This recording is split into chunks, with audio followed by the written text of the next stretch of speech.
Hello friends, मैं करण आपका फिर से इस स्टडी चैनल पर एक नए वीडियो के साथ स्वागत करता हूं। और इसमें मैं आज आपको जो परसेंटेज का सीरीज चल रही है अपने को, इस सीरीज़ का पार्ट नंबर 5 अपन करने वाले हैं। इसके अंदर देखने वाले हैं कि जो फेल पास से संबंधित प्रश्न हैं वो परीक्षा में किस प्रकार से पूछे जाते हैं और किस प्रकार से ये परीक्षा के लिए इम्पोर्टेंट है, क्योंकि ये ऐसे प्रश्न परीक्षा में लगभग पूछे ही जाते हैं, चाहे वो एसएससी की कोई भी एग्ज़ाम हो। और पार्ट नंबर 5 में जैसे कि आपने देखा, मैंने आपको एक्सपेंडिचर और जो कंजंक्शन से संबंधित जो प्रश्न थे वो करवाए थे, क्योंकि उनसे भी लगभग क्वेश्चन पूछ ही लेता है एसएससी, क्योंकि एसएससी बार बार रिपीट वही कंसेप्ट करता है। और ट्रिकी जो बेस है, ट्रिक पर बेस्ड जो क्वेश्चन होते हैं वो ज़्यादा आते हैं, तो इसलिए मैं आपको ट्रिक भी बताऊंगा और कंसेप्ट भी बताते चलूँगा। और जब मैं प्रैक्टिस सेट लेके आऊँगा तो उनमें केवल ओनली मैं आपको ट्रिक पर ज़्यादा जोर डालूँगा, जिससे कि आपको एग्ज़ाम हॉल में टाइम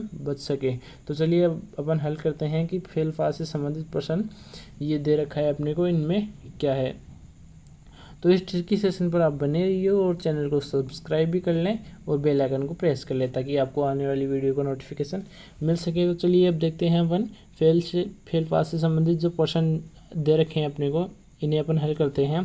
तो यहाँ पर एग्जाम्पल के तौर पर मैंने लिया है कि ए के 60% मार्क्स आए हैं और वह पासिंग मार्क्स से 50% मार्क्स ज़्यादा लेकर आया है। तो 50% मार्क्स ज़्यादा लाने का मतलब कि वो पासिंग मार्क्स से ज़्यादा ला रहा है 50। तो अपन इसमें से जो भी पासिंग मार्क्स हैं उसके 60% पासिंग मार्क्स आए हैं उसके, तो 60% में से अगर अपन घटा देते हैं तो उसका आ जाता है कि वो पासिंग मार्क्स में इतने में वो पास हो जाएगा। तो पास हो जाएगा तो वो अपना सही हो जाएगा, क्योंकि जो भी एक्स्ट्रा आते हैं उन्हें अपन घटा देते हैं और जो भी कम आते हैं तो उसे ऐड कर देते हैं, जिससे कि वह पास हो सके। और जो ज़्यादा आते हैं उसे अपन घटाते हैं इसलिए कि वो जो भी ज़्यादा हैं वो पास, और घटाने से वो पासिंग मार्क्स बच जाएंगे ओनली। तो चलिए अब अपन आगे देखते हैं कि जो एग्ज़ाम्पल है आगे इसमें क्या दे रखा है अपने को। तो चलिए अब देखते हैं कि कोई स्टूडेंट के पासिंग मार्क्स 36% है और 198 लाया। तो 198 लाया सही है कि 36% तो पासिंग मार्क है, और 198 लाया और 36 से फेल हो गया। तो अब यहाँ दे रखा है कि 36 से फेल हो गया, तो 36 जो फेल हो गया तो इसे पास करने के लिए अपने को क्या करना पड़ेगा, 36 ऐड करना पड़ेगा 198 में, जिससे कि वो पास हो जाएगा। और जो 36% है वो उसके क्या है, पासिंग मार्क है। तो अपन इसके बराबर रख सकते हैं कि पासिंग मार्क 198 में अगर अपन 36 जोड़ते हैं तो वो भी पासिंग मार्क हो जाएंगे, और जो ये हैं 36% है ये भी पासिंग मार्क अपने क्वेश्चन में दे रखे हैं, तो अपन इनको बराबर रख देते हैं। तो अब देखते हैं कि जो ये 36% है इसमें 198 प्लस 36 करते हैं अपन, तो ये आता है अपने पास बराबर 234। अब अपने को क्या पूछा है कि अधिकतम अंक ज्ञात करने हैं, तो ये 36% की वैल्यू है, तो 100% की वैल्यू के लिए अपन बटे में 36 इंटू 100, तो ये आ जाएंगे अपने मैक्सिमम मार्क। तो 36 से अपन काट देते हैं तो ये जाएगा 6 बार, कितने बार 6 बार, तो ये आ जाएगा अपने पास 216। तो 4 4 8 8 10 18 बचे 18, 18 में भाग जाता नहीं है, तो एक भाग टूट की बिंदु लगा देते हैं अपन। और जो 180 आता है इसमें अगर अपन 36 का भाग देते हैं तो ये जाएगा 5 बार, तो 6.5 हो जाएगा इंटू 100, तो मैक्सिमम मार्क हो जाएंगे। अगर 6.5 को अपन 100 से गुणा करवा देते हैं तो ये आ जाता है 650, तो मैक्सिमम मार्क हो जाएंगे अपने पास 650। मैक्सिमम मार्क हो गए इसके क्वेश्चन के अपने 650। अब चलते हैं अपन अगले क्वेश्चन में कि अगले क्वेश्चन में अपने को क्या दे रखा है कि प्रश्न 2 कि 2 विद्यार्थियों एक परीक्षा में शामिल होते हैं, एक छात्र को दूसरे से 17% अंक अधिक मिलते हैं और उसके अंक दोनों के अंकों के योग के 60% है। दोनों के अंकों के योग के कितने हैं, 60%। तो 60% होता है अपने पास 2/3, तो 60% अगर 2/3 होता है तो अपन देखते हैं कि जो 60% है वो 2/3 कितना, कि दोनों के योग के 60% है, तो दोनों का योग हो गया कितना, 5। तो दोनों का योग तो हो जाएगा अपने पास 5। सॉरी फ्रेंड्स, ये 60% जो है ये किसकी फैमिली का है, ये है जो भी 20% होता है वो होता है अपने पास 1/5। तो इसका अपन 3 गुणा करवा देते हैं, ये तो आता है 3/5। ये 2/3 नहीं होगा, होगा 3/5। अब अपने को बता रखा है कि जो दोनों का योग है वो है 5। तो अपन मानते हैं कि दो क्या क्या दे रखा है अपने को कि एक छात्र को दूसरे से 17% अधिक मिलते हैं और इसके अंक अच्छा जिसे अब 17 अधिक मिलते हैं वो है, तो वो उसके से कितना ज़्यादा है, वो है 7%, यानी दोनों के योग का। तो योग तो हो जाएगा अपने पास 5, योग हो गया 5। तो फर्स्ट और सेकंड मानते हैं अपन कि फर्स्ट को ही 17 अंक ज़्यादा मिले हैं, तो वो तो हो जाएगा 3, और जो दूसरा है उसे मिल जाएंगे 2, क्योंकि दोनों का योग 5 है। अब अपने को दे रखा है कितना ज़्यादा मिलता है, परसेंट में दे रखा है कि 17 ज़्यादा मिलता है, और यहाँ मिल रहा है कितना, 1 ज़्यादा। तो 1 बराबर आ जाएगा अपना कितना, 17। 1 बराबर आ गया अपना 17। तो अब ज्ञात क्या करना है अपने को, तो उनका प्राप्तांक क्या है। तो 1 बराबर 17 आ जाएंगे, तो 2 बराबर हो जाएगा 34, 2 बराबर हो जाएगा 34, और 3 बराबर हो जाएगा 51। तो ये इनके पासिंग मार्क हो जाएंगे। अब चलते हैं अपन आगे क्वेश्चन पर, प्रश्न संख्या 3 पर। अब दे रखा है अपने को कि एक परीक्षा में एक छात्र को 30% अंक प्राप्त होते हैं और वह 25 अंकों से फेल हो जाता है, तो उसे पास करवाने के लिए 25 ऐड करने पड़ेंगे अपने को। तो 30% में 25 ऐड कर देते हैं, ये हो जाते हैं उसके पासिंग मार्क। अब जो दूसरा व्यक्ति है उसी परीक्षा में, तो अपने बराबर का चिन्ह ले लिया कि उसी परीक्षा में दूसरा विद्यार्थी 40% प्राप्त करता है, तो 40% प्राप्त करता है, उत्तीर्ण अंक से 25% अधिक लाता है, तो इसे ये हो जाएगा माइनस, क्योंकि दे रखा है कि जो 25% अधिक लाता है तो पता है अपने को माइनस करना पड़ेगा। क्या उत्तीर्णांक से 25% अधिक लाता है, तो यहाँ देखना ये भाषा में थोड़ा भाषा अच्छी तरीके से दे रखी है इसकी कि उत्तीर्णांक से 25% अधिक प्राप्त करता है। तो यहाँ पर अधिकतर अपन ऐसे ही रख देते हैं कि जैसे मैंने गलती कर दी है, तो आपको ये गलती नहीं करनी है कि उत्तीर्णांक से अधिक प्राप्त करता है।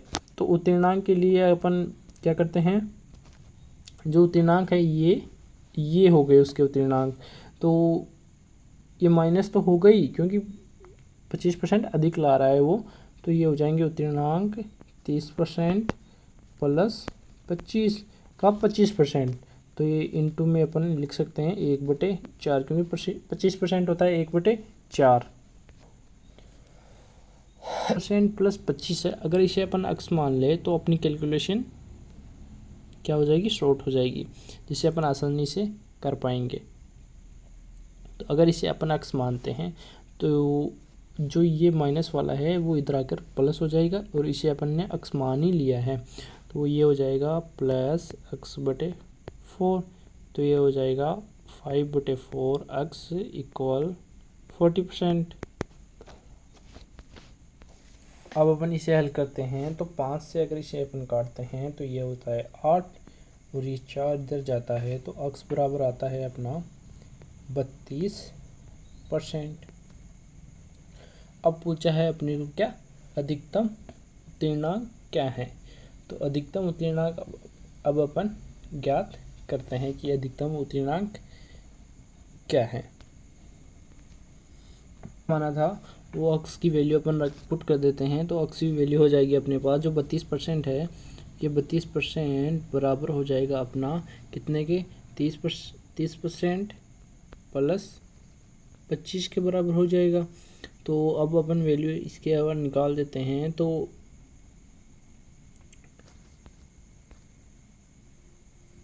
इस इधर आ जाएगा अपना, तो ये 2 बराबर हो जाएगा कितना, 25, 2% बराबर हो जाएगा 25।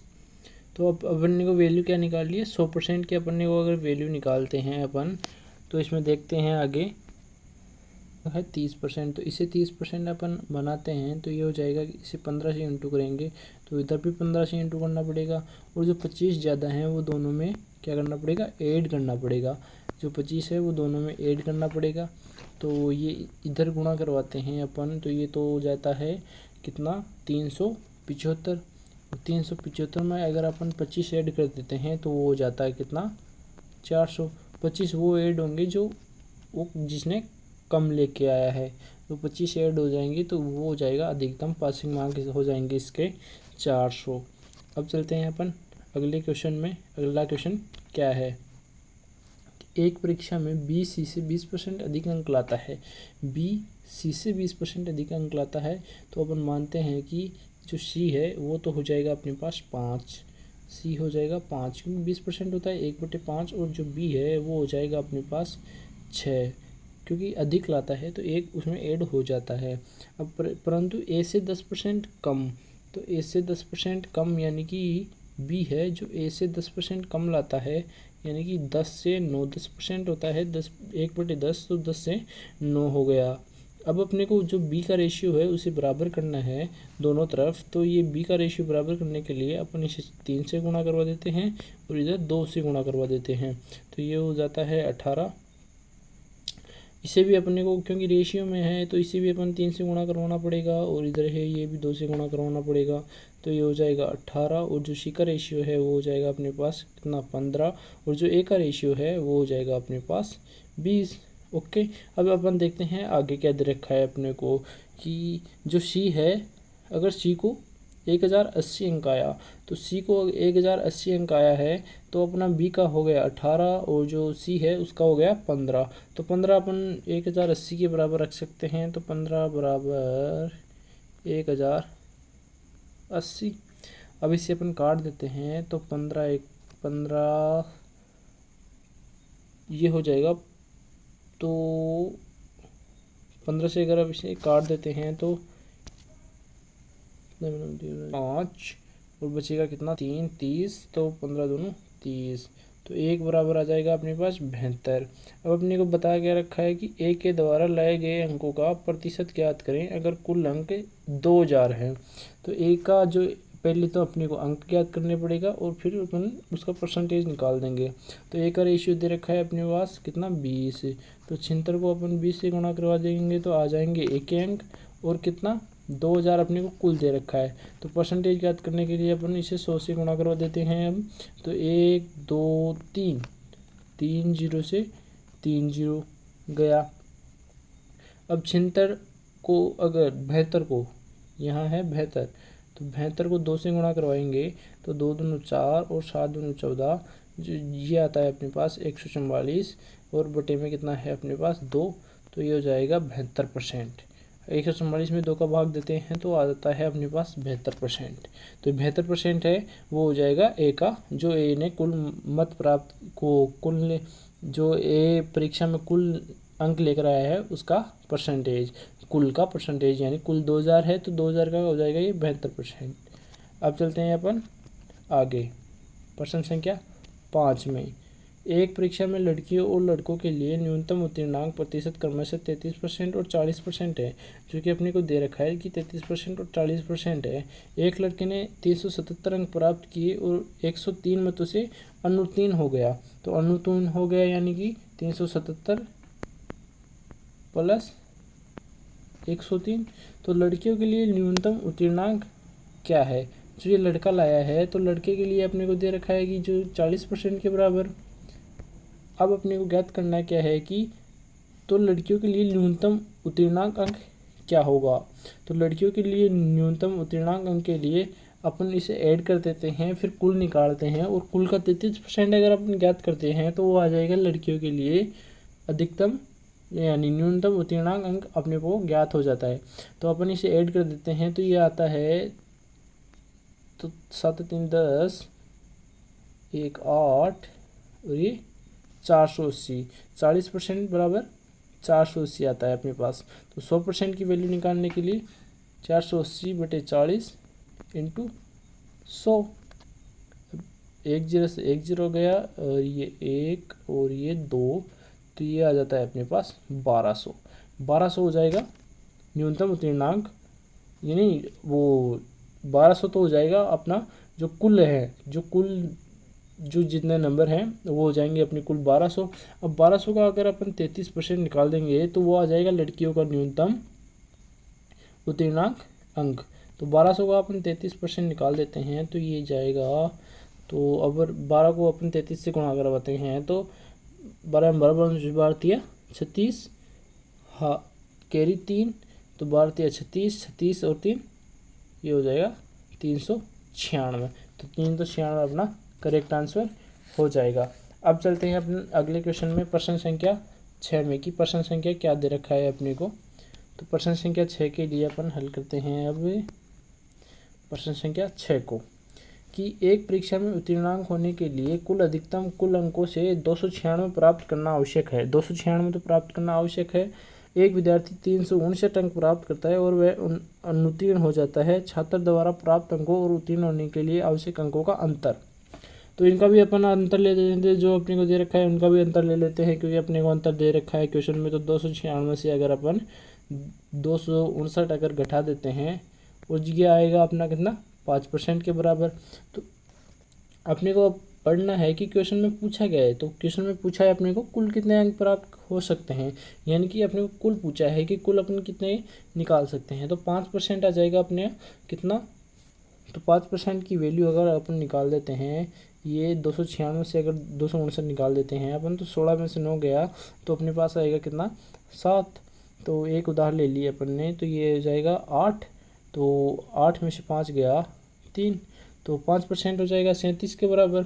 अब अगर 100% की वैल्यू निकालनी है अपने को, तो ये हो जाएगा, इसने 20 से गुणा करवा देते हैं अपन, तो ये हो जाता है 37 दूना 74, 740 हो गया अपना 100% की वैल्यू। 100% की वैल्यू जो कि अपना क्या है आंसर है, क्योंकि अधिकतम कुल अंक यही हो जाएंगे 740, जो कि अपने को क्वेश्चन में पूछा है। क्योंकि ये अंतर दे रखा था, इसको अपन अंतर के बराबर रख दिया जो अपने को क्वेश्चन में दे रखा था, और फिर बाद में अपन 100% की वैल्यू निकाल लिए, जिससे कि अधिकतम कुल अंक अपने को मिल गए। अब चलते हैं अपन आगे क्वेश्चन संख्या 7 में, कि क्वेश्चन संख्या 7 में अपने को क्या पूछा है कि एक संख्या का 5/9 दूसरी संख्या के 25% के समान है। एक संख्या का 5/9 दूसरी संख्या के 25% के समान है। अपन मान लेते हैं कि फर्स्ट है, इसका कितना 5/9% दूसरी संख्या के 25% के बराबर है। तो 25% होता है 1/4। इनका रेशियो निकाल लेते हैं। अगर फर्स्ट और सेकंड का अगर अपन रेशियो निकाल देते हैं तो ये आता है अपने पास कितना 9/20। अब अपने को क्वेश्चन में आगे क्या देखा है कि दूसरी संख्या तीसरी संख्या के 1/4 के समान है। तो जो दूसरी संख्या है वो तीसरी संख्या के 1/4 के समान है। तो ये लो, दूसरी संख्या है तीसरी संख्या 1/4 हो गई। अब यहाँ से अपन फर्स्ट सेकंड और थर्ड का अगर रेशियो निकाल देते हैं तो ये आता है अपने पास कितना 1/4। अब यहाँ तो सेकंड का रेशियो है वो दे रखा है अपने को 20, और यहाँ पर कितना है सेकंड का रेशियो 1। तो इसे अपन 20 बनाने के लिए ऊपर नीचे 20 से गुणा करवा देते हैं। तो यहाँ अपन 20 से अगर गुणा करवा देते हैं तो ये जाएगा 20/80। और जो सी है तीसरी संख्या का मान अपने को दे रखा है कितना 2960। तो अपन 2960 के बराबर रख सकते हैं, क्योंकि ये अपने को क्वेश्चन में दे रखा है। तो ये लोग 2960 के बराबर अपन ने रख दिया, तो 0 से 0। अब अपने को ज्ञात क्या करना है, और काट देते हैं चलो इसे। तो 8 से काटते हैं तो ये अपना आ जाएगा कितना 1 बराबर 8 × 24, और बचेंगे कितने 24 5 56, तो 8 7 56। तो एक रेशियो बराबर आ जाएगा अपना 37। अब अपने पूछा है क्या है कि जो पहली संख्या का इतना ज्ञात करना है अपने को, यानी कि 66.66% अपने को ज्ञात करना है। तो पहली संख्या ज्ञात करने के लिए एक रेशियो बराबर 37 है, तो 9 रेशियो बराबर हो जाएगा 9 × 7 63, 6 और 9 × 27 6 33। अब जो 333 है इनका अपने को क्या करना है, जो 66.66% होता है अपने पास कितना होता है 2/3 होता है, जो कि 1/3 का 2 गुना होता है। तो 1/3 होता है 33.33%। तो ये हो जाएगा 2/3। जो अपने पास आया है, जो पहली संख्या आई है अपने पास 333 का अपन निकालते हैं 2/3। 3, तो 3 से अपन काट देते हैं, 1 1 1 हो जाएगा, तो ये हो जाएगा ऊपर, यानी कि 1 1 1 ऐसे 111 हो जाएगा। तो 111 को 2 से गुणा करवा देते हैं, तो अपने पास आता है 222। ये 222 जो आएगा, ये आया है अपने पास जो संख्या है अपनी पहली संख्या का इतना 66.66% आ गया अपने पास, जो कि अपने को क्वेश्चन में पूछा है। ये अपना करेक्ट आंसर हो जाएगा। तो इस प्रकार की जो थ्योरी है, मैं आपको पहले थ्योरी पूरी क्लियर कराऊंगा, फिर उसके बाद में जो भी प्रैक्टिस सेट है वो मैं आपके लिए लेकर आने वाला हूँ, जिसमें मैं आपको ओनली ट्रिक बताने वाला हूँ, जिससे कि आपका एग्जाम हॉल में टाइम बच सके। तो ये ऐसे ट्रिक को जिसे आप आसानी से एग्ज़ाम में क्वेश्चन हल कर सकें। तो ऐसी ट्रिक को बार बार देखने के लिए, या फिर आपको अगर ऐसी ट्रिक देखनी है तो मेरे चैनल पर बने रहिए और चैनल को सब्सक्राइब कर लें। Thanks for watching.